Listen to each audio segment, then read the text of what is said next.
ఉదయ్ కిరణ్ పాప హిస్టరీ చాలా మంది తెలుసు. నాతో చెప్పిస్తాను ఎందుకు ట్రై చేస్తున్నారు అందరూ. ఉదయ్ కిరణ్ ఎలా ఉండేవారు నన్ను?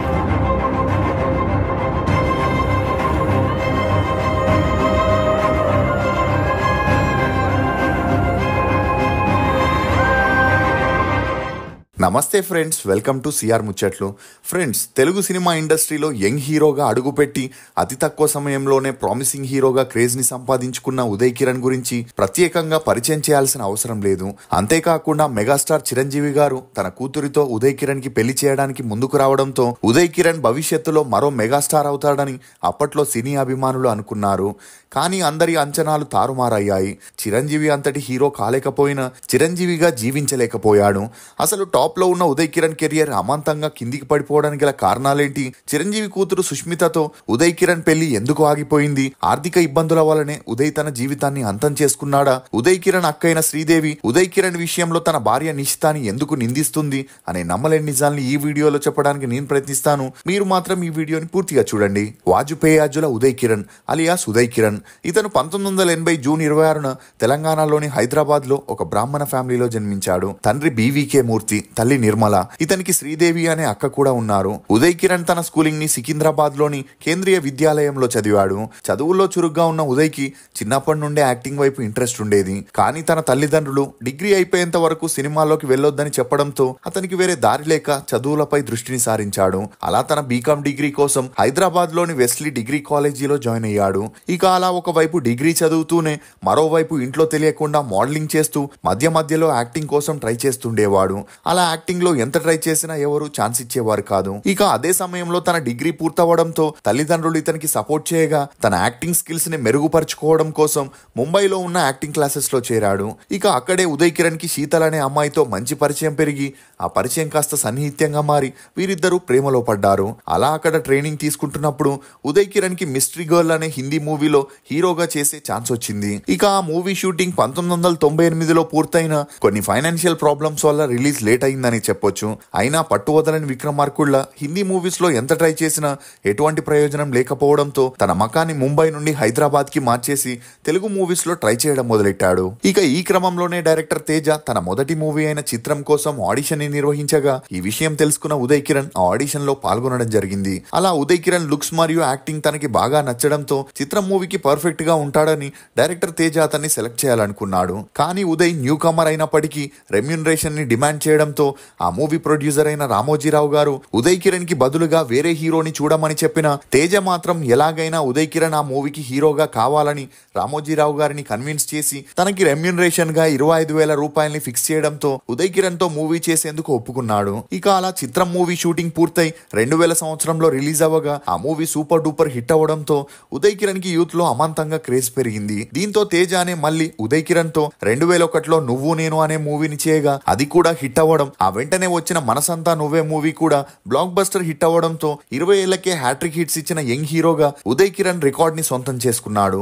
దీంతో ఉదయ్ కిరణ్ కి మూవీస్ లో ఆఫర్స్ వెతుక్కుంటూ రావడం మొదలయ్యాయి. కానీ అతి చిన్న ఏజ్ కే వచ్చిన సక్సెస్ ని ఉదయ్ కాపాడుకోవడంలో విఫలమయ్యాడని చెప్పొచ్చు. అంటే స్టోరీ సెలెక్షన్, ప్రొడక్షన్ వాల్యూస్ మీద అవగాహన లేకుండా తన రెమ్యూనరేషన్ మీదే ఎక్కువ ఫోకస్ చేయడంతో ఆ తర్వాత వచ్చిన చాలా వరకు మూవీస్ ఫ్లాప్ అవుతూ వచ్చాయి. ఇదిలా ఉంటే ఉదయ్ తన గర్ల్ ఫ్రెండ్ శీతల్ తో 2 years డేట్ చేస్తూ సీరియస్ రిలేషన్ లో ఉండేవాడు. కానీ ఎప్పుడైతే ఉదయ్ కి సక్సెస్ వచ్చిందో అప్పటి నుండి శీతల్ ని సరిగ్గా కలవకపోవడం, ఆమె కోసం కాస్త టైం స్పెండ్ చేయకపోవడంతో వీరిద్దరికి మనస్పర్ధాలు వచ్చి ఆ గొడవలు తారాస్థాయికి వెళ్లడంతో శీతల్ ఉదయ్ తో బ్రేకప్ చేసుకుని వెళ్లిపోయింది. ఇక ఈ బ్రేకప్ తో చాలా డిస్టర్బ్ అయిన ఉదయ్ అప్పటికే చిరంజీవి గారితో మంచి పరిచయం ఉన్న కారణంగా తనని గాడ్ ఫాదర్ లా కొలుస్తూ తన బ్రేకప్ విషయాన్ని అతనికి చెప్పుకొని ఎమోషనల్ అవ్వగా అందుకు చిరంజీవి గారు ఉదయ్ ని ఓదారుస్తూ జీవితంలో అప్పుడప్పుడు కొన్ని బంధాలు పలకరించి వెళ్లిపోతుంటాయి కాబట్టి వాటి గురించి ఎక్కువగా బాధపడకుండా ఇకపై సినీ కెరియర్ పై దృష్టి సారించమని ధైర్యం చెప్పడం జరిగింది. అలా అప్పటి నుండి తన దృష్టిని సినిమాల వైపు సారిస్తూ కలుసుకోవాలని శ్రీరామ్, హోలీ, జోడీ నెంబర్ 1, నీకు నేను నాకు నువ్వు అనే మూవీస్ ని బ్యాక్ టు బ్యాక్ చేస్తూ ఉదయ్ కిరణ్ తన కెరియర్ లో దూసుకుపోతుండడం చూసిన చిరంజీవి గారు ఇంప్రెస్ అయి తన పెద్ద కూతురు సుష్మితని పెళ్లి చేసుకోమని ఉదయ్ కి ప్రపోజల్ ని కూడా పెట్టడం జరిగింది. ఇక తెలుగు ఇండస్ట్రీ మెగాస్టార్ వచ్చి తనకి ప్రపోజల్ పెట్టడంతో ఉదయ్ కిరణ్ ఆనందానికి అవధులు లేకుండా పోయాయి. దీంతో ఉదయ్ ఇమీడియట్ గా ఆ పెళ్లికి ఓకే చెప్పడంతో 2003లో ఉదయ్ కి సుష్మితకి గ్రాండ్ గా ఎంగేజ్మెంట్ చేయగా ఆ ఎంగేజ్మెంట్ కి ఇండస్ట్రీలోని పెద్దలు, హీరో హీరోయిన్లు అందరూ తరలి వచ్చారు. ఇక ఈ పెళ్లితో ఉదయ్ కిరణ్ మెగాస్టార్ కి అల్లుడవుతున్నాడని, మనోడి దశా దిశ మారిపోతుందని ఇండస్ట్రీలో గట్టిగా టాక్ నడిచింది. అంతేకాకుండా మెగా ఫ్యాన్స్ ఫాలోయింగ్ కూడా ఉదయ్ కి సపోర్ట్ చేయడంతో నెక్స్ట్ చిరంజీవి గారి సినీ వారసుడు ఉదయ్ అని అందరూ అనుకోవడం మొదలెట్టారు. ఇక పెళ్లికి ముందే ఉదయ్ సుష్మిత కలిసి వెకేషన్స్, ఫారెన్ ట్రిప్స్ కి వెళ్తూ ఉండేవారు. ఇదిలా ఉంటే ఎలాంటి బ్యాక్గ్రౌండ్, డబ్బు లేని ఉదయ్ కిరణ్ ని చిరంజీవి గారు అల్లుడిగా చేసుకోవడం గిట్టని కొంతమంది ఉదయ్ కిరణ్ కి చిరంజీవి గారి కూతురు గురించి తప్పుగా చెప్పడం మొదలెట్టారు. అలా సుష్మితకి ఆల్రెడీ చాలా మంది బాయ్ ఫ్రెండ్స్ ఉండేవారని, ఒకసారి బాయ్ ఫ్రెండ్ తో కారులో పోలీసులకి దొరికిందని చెప్పడంతో ఉదయ్ వెనక ముందు ఆలోచించకుండా ఎప్పటిలాగే చిరంజీవి గారితో సుష్మిత గురించి తను విన్న విషయాలన్నింటినీ అడగడం జరిగింది. అందుకు చిరంజీవి గారు, మనం ఎదుగుతుంటే ఓర్వలేక 10 మంది 100 చెబుతారు, ఆ మాటల్ని పట్టించుకోకు, నీకు మంచి భవిష్యత్తు ఉంది, నా మాట విను అని ఎంత నచ్చ చెప్పినా అప్పటికే ఉదయ్ సక్సెస్ నషాలో ఉండడం, యూత్ లో కూడా మంచి క్రేజ్ ఉండడంతో ఉదయ్ చిరంజీవి గారి మాటల్ని పట్టించుకోలేదు.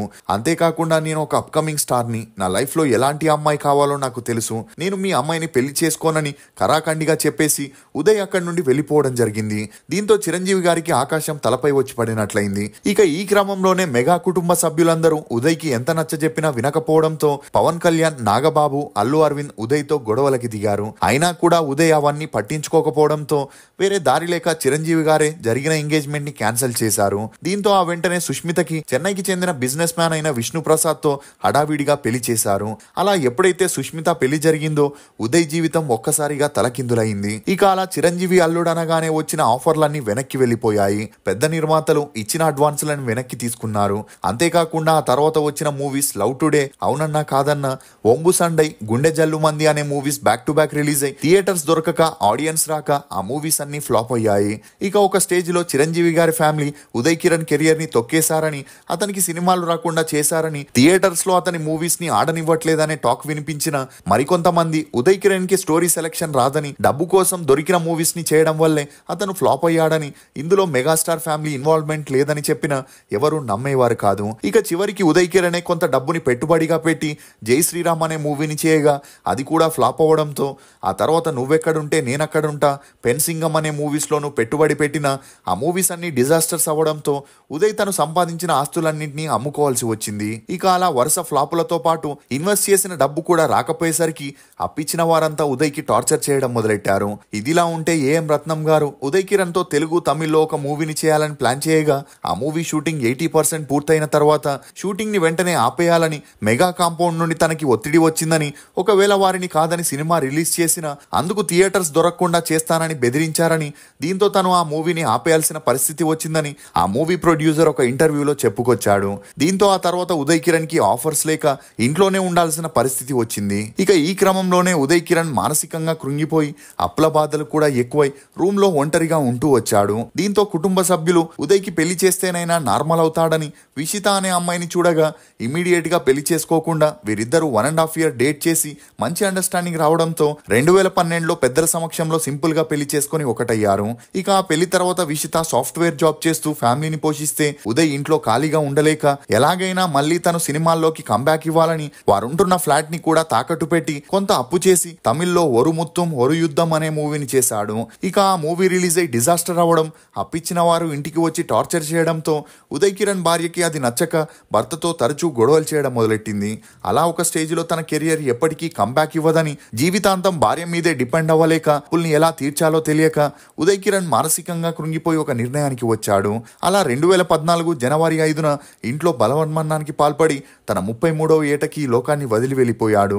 ఇక ఈ ఇన్సిడెంట్ తర్వాత ఉదయ్ కిరణ్ అక్కైన శ్రీదేవి విషితాని బ్లేమ్ చేస్తూ తన తమ్ముడు మరణానికి ఆమె కారణమని, తనకి వేరొకరితో ఎఫ్ఐఆర్ ఉండడం వల్లే ఇలా చేసుకున్నాడని, తన తల్లి జ్యువెలరీ మొత్తం విషితానే తీసుకుందని, తన తమ్ముడు ఆ జ్యువెలరీని తనకిచ్చేయమని విషితాకి ఎంత చెప్పినా తను వినకుండా గొడవ చేసేదని ఉదయ్ కిరణ్ అక్క ఆరోపించింది. ఇక ఇదే విషయంపై స్పందించిన విషిత నిజమేంటనేది తనకి ఉదయ్ కి మాత్రమే తెలుసని, తన మూవీ కోసమే జ్యువెలరీ ఉన్న ఫ్లాట్ ని కూడా అమ్మేశాడని, ఆ విషయం చెబితే తనకి వేరే వారితో ఎఫ్ఐఆర్ ని అంటగడుతున్నారని ఆమె బాధపడుతూ చెప్పుకొచ్చింది. అంతేకాకుండా ఉదయ్ ఆ బాధల నుండి బయటికి రావడానికి ట్రీట్మెంట్ కూడా తీసుకుంటుండేవాడని, కానీ ఫలితం లేకుండా పోయిందని చెప్పుకొచ్చింది. ఇది ఫ్రెండ్స్ ఉదయ్ కిరణ్ గురించి కొన్ని నమ్మలేని నిజాలు. ఈ వీడియో మీద మీ అభిప్రాయాన్ని కమెంట్ సెక్షన్ లో తప్పకుండా తెలియజేయండి. మేము చేసిన ఈ వీడియో మీకు నచ్చినట్లయితే ఒక లైక్ ద్వారా మీ సపోర్ట్ ని మాకు తెలియజేయండి. For more interesting videos please subscribe to CR Muchchatlu. Thank you.